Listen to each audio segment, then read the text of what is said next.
Uyghur Milliy Harakati rahbari Rabia Qadir xonim Xitoy turmisidan ozod qilinganligining 10 yillik xotira kunida 2015-yili 17 mart kuni tushdan keyin Amerika poytaxti Washingtondan anglitish berayotgan Erkin Asiya radio stansiyasini ziyorat qildi. Alayda vaqt chiqarib stansiyamizga qadam tashrif qilgan Rabia Qadir xonimni stansiyamizning direktor hamda Uyg'ur bo'limi xodimlari sharaf mehmoni qatorida qizg'in kutib oldi. Rabia Qadir xonim dal bundan 10 yil muqaddam Amerika hukumatining besimi bilan Xitoy turmusidagi 6 yillik mahkum hayotini oxirlashtirib Amerika tuprog'iga dastigan. Shu paytda u dunyoga tunji bo'lib radiomiz orqali erkinlikka chiqqanligini hayajon ilkida jakarlagan edi. Xitoy zindonlarida arziyat chekkan Rabia Qadir xonim erkinlikka erishgan kundan boshlabla barlig'ini Uyg'ur xalqining erkinligi uchun sarf qilmoqda. Qisqa vaqt ichida u Uyg'ur harakatidagi simvollik shaxsga aylandi. Uyg'ur xalqining ma'naviy onasi va Uyg'ur milliy harakatining rahbari degandek sharaflarga erishdi. Biz bu ahamiyatli kunda uning bilan qayta suhbatlashish fursatiga erishdik. Assalomu alaykum, hurmatli Rabia Qadir xonim. Sizning Amerika tuprog'iga dastiganingizga shundaqla Xitoy turmisidan ozod qilinib, erkinlikka erishganligingizning 10 yilligiga muborak bo'lsin. O'zingizdan bo'lsin. Va alaykum assalom bilan. Dal 10 yil ilgirki mush kunda, ya'ni 17 mart kuni 2005-yilda birinchi bo'lib bizning Erkin Asiya radiomizning muxbiri sizni aeroportda, ya'ni Chicago aeroportida Amerika tuprog'iga dastigan birinchi qadamingizda biz tabriklagandik, biz sizni ziyorat qilgandik. Assalomu alaykum. Hozir keldim, hozir qondim. Gelip aldım kepto, aldım kıyafetler rahmet. Salamet yer şarkı destidim. Hayat turmadan çıktım. Erkin dünyaya geldim. Hörlükki çıktım. Bugünden tatip muş saatim başlap men hör halkın hizmet kılalayman. Bütün el cemaat hizmet kılalayman. Salam dep koruyalayman. Hayatımın ahırını tamam kılalayman. Kapkagan tarihimni yaratalayman. Bütün elgi salam. Muşu 10 yıl bo'ldi. Siz turmadan chiqish oldida, ya'ni mushu 10 yildan keyingi o'zingizning kelgusini qiyos qilib boqqanmidingiz va shu qiyosingiz bugungiga o'xshamdi Rabia Qadir xonim? Endi inson bundaq narsani qiyos qilib olmaydi ekan, Muxtor xonim. Albatta. Men turmadan hayot chiqamdim, chiqmamdim degan savol davomli o'zimda bo'ldi. Chunki men turmada yotgan vaqtimda menga o'xshash siyosiy mahbuslarning buning oldida masalan Abnum rayonga ma'mur rais bo'lgan, Sharq Turkiston ozodlik inqilobi qatnashgan Emin Obkanlar mushlarning qo'lida turmada o'lgan. Ablis Baxsimo menga o'xshash siyosiy jihatdan turmaga ilinib, turmada saran qilib chiqib turmalarda poyezdning tegida o'lgan, mushundaq minglagan o'zining xalqining taqdiriga ko'ngil bo'lgan otalarimiz, ziyolilarimiz, olimlarimiz, o'lmalarimiz, diniy arboblarimiz hammasi mushu Uyg'urlarning erkinligi to'g'riliq menga o'xshash ya ikki og'iz gap qilgan, bir og'iz gap qilgan, ya mushtaq faoliyatlarni qilib turmaga kirgan, lekin turmadan hayot chiqmay o'liga chiqqan. Bu dünyadaki demokratiya, erkinlik janjallarining kuchini salchoqlashga bo'lmaydi ekan. Ham Amerika hukumatimi bo'lib, mening oilam, jenim, farzandlarim kichikina meshaga orilib 16-17 yilning oldida chiqib ketgan bolalarim, yo'ldoshim Sidiqoji Ro'zi bilan bütün eshiklarni qiqib yig'lab yurib, ham andakin bütün sabdoshlarim ovozini chiqarib yurib, meni bugun kishilik huquq tashkilotlari bilan birlikda mana bugungacha bütün sabdoshlarim bilan men o'ylamag'an yerdan mushunda hayotim hayonga qolgan. Men tasavvur qilmagan bir erkinlikka chiqdim. Gerçi men suyimlik bolalarimdan, nevirlerimdan ayrılgan bo'lsam-mu, can ona vatanimdan, tuprog'imdan, suyimlik do'stlarimdan, meni yaxshi ko'radigan xalqimdan ayrilib, yirilib, yig'lab chiqqan bo'lsam-mu, biroq men shu xalqimning qalbidagi, shu avlodimning qalbidagi, bolalarimning qalbidagi orzularini dunyoga anglitish fursatiga erishdim. To'g'ri dedingiz Rabia Qadir xonim. Mush 10 yil ichida yana yetmagan qandaq bir armonlaringiz bor? Men bek balajon ona, 11%, 5% vatanda. Men ularning ko'z yoshining qanchalik iqvatganligini, qanchalik azob oqibatda turayotganligini bilaman. Ikki bolam turmuga yetib ketdi. Ham mush bolalarimni qutuldirammidim, ham bolalarimni nurg'un azob oqibatga qo'ydim. Biroq men uningga razı.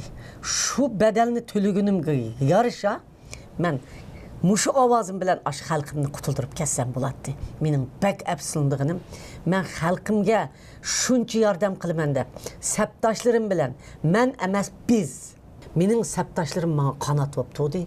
Mayli dunyo uyg'ur qurtidagi sabdoshlarim bo'lsin, mayli butun dunyodagi davlatlardagi har davlatdagi tashkilotlarning har qitim saylangan rahbarlari bo'lsin, mayli ziyolilar bo'lsin, mayli diniy olimlarimiz bo'lsin, hammasi meni qo'lladı. Menga ishonchisini topshirdi. Men shunda bo'lganligi uchun men bu Uyg'ur xalqining ovozini dunyoga shunda anglatdim. Uningdan sirt Amerika hukumati bo'lib mo'mush enidi, Radio Free Ajam, nurg'un tashviqot organlari, kishilik huquq tashkilotlari, dunyodagi hamma demokratiya suydigan el bo'lib mu g'arb dunyosida, uningdan keyin turk dunyosida bizni naydi qo'lladi, bizga naydi cho'ng yordam qildi. Mushu yordam asosida men texmo yuksak faoliyat etib men xalqimni qutuldirish imkoniyatiga erishtiramadim. Xalqimning ovozini dunyoga yetkazganligim bilan kundan kunga mening xalqimning ahvoli intayin og'ir bo'lib, bu 2 yil ichida o'ylarga besib kirib, diniy e'tiqodimiz, iymonimizni dafsanda qilib yog'layotgan qizlarimiz, saqal qo'ygan, namoz o'qigan arboblarimiz, tuqqanlarimizning hammani o'ltiryotdi. Mana terrorizm deb dunyo terrorizm harakatiga Xitoy hukumati bog'layotdi. Men bularni, mushu japa, mushaqqatdan, mushu azob oqibatdan erkinlikka erishtirish imkoniyatiga bak afsuslanadiganim ana shu yetemedim. Hem bununla belki bunundan kim biz toxtamay davamlaştırsak, muş xalqimizden vatan içinde tölevatkan bedeli, xalqarada tölevatkan bedeli, hem de xalqimizden özünü qoğdaş için epirvatkan kurashları bizning avazımız bilen birleşip inşallah bunundan keyin amalga eshib qala deb o'ylayman. Biz hargiz bunundan men ümidsizlanmayman. Men xalqimning ümidsizlanmaydiganligiga ishonaman. Har qanday badallarga hozirlangan shu bir millatning uyg'ongan davriga qo'lga keladigan narsa xalqimiz uyg'onyapti. Mushunga qarab men ümidsizlanmayman. Bu to'lagan badal çokum bir azatlıkını ekildi. Dünyada bedel tölemey azatlıkka erişidigan bir millet olmaydı. Sizning şu kadar köp bedellerini töleşiniz, hatta ballarınızdan hazırgıçı Xitay türmülerde yetişi. Muşlaq bərdaşlıq berib, yəni muş küreş yolunuzdan yanmaslığınız, hatta bir qancha qitim Xitayning ve başqalarının suiqastlariga uchrab hayat qilib, yəni bu yolunu davamlaştırışınız, muşdan hammasiga nima madad bo'ldi? Men xanım xalq bilan zich aralashgan. Bo'libmi, meningki Taklimakan qumliqiga surgun qilingan vaqtimdagi ustozim Zunun Qodir inqilobchilarimizning qandaq badallarni to'laganligi, qandaq qon to'kkanligi, uning keyin qandaq oldinib, yana Xitoyning qildiqiga tushib, bizning shundaq qudratli davlatimizning yana Xitoyning qo'liga ketganligi hikoyalarini kun sanab, kechalab, shu qumliqdagi sargandorlik davrimizda, surgundagi davrimizda anglaydim. Kichik vaqtimda mening dadam xo'tallik qo'ljida cho'ng bo'lgan odam.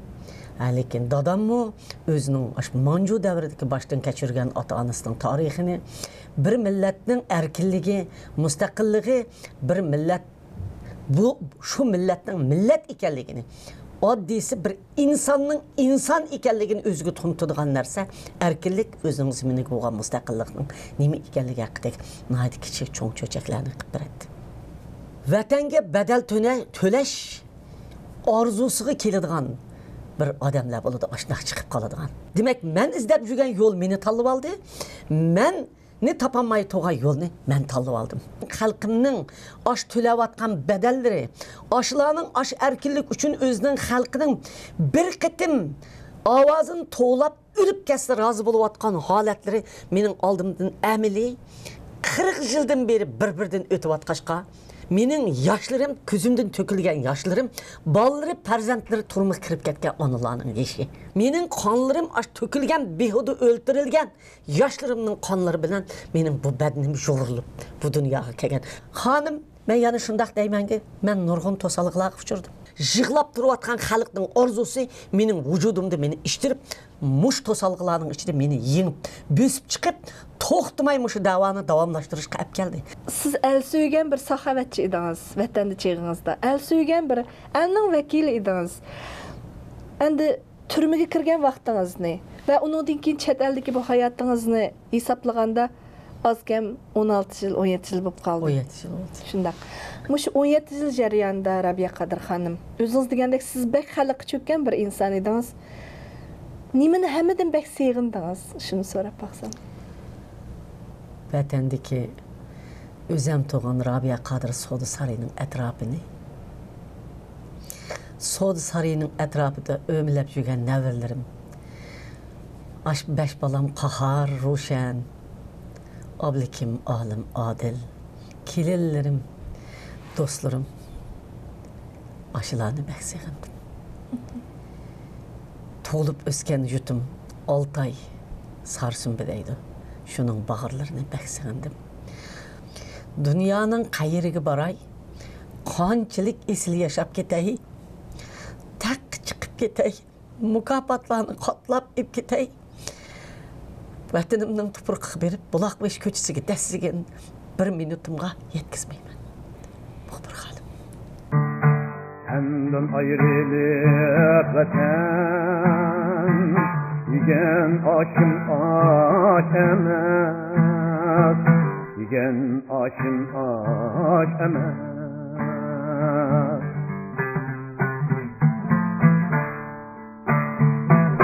Sana telmürgen köldü,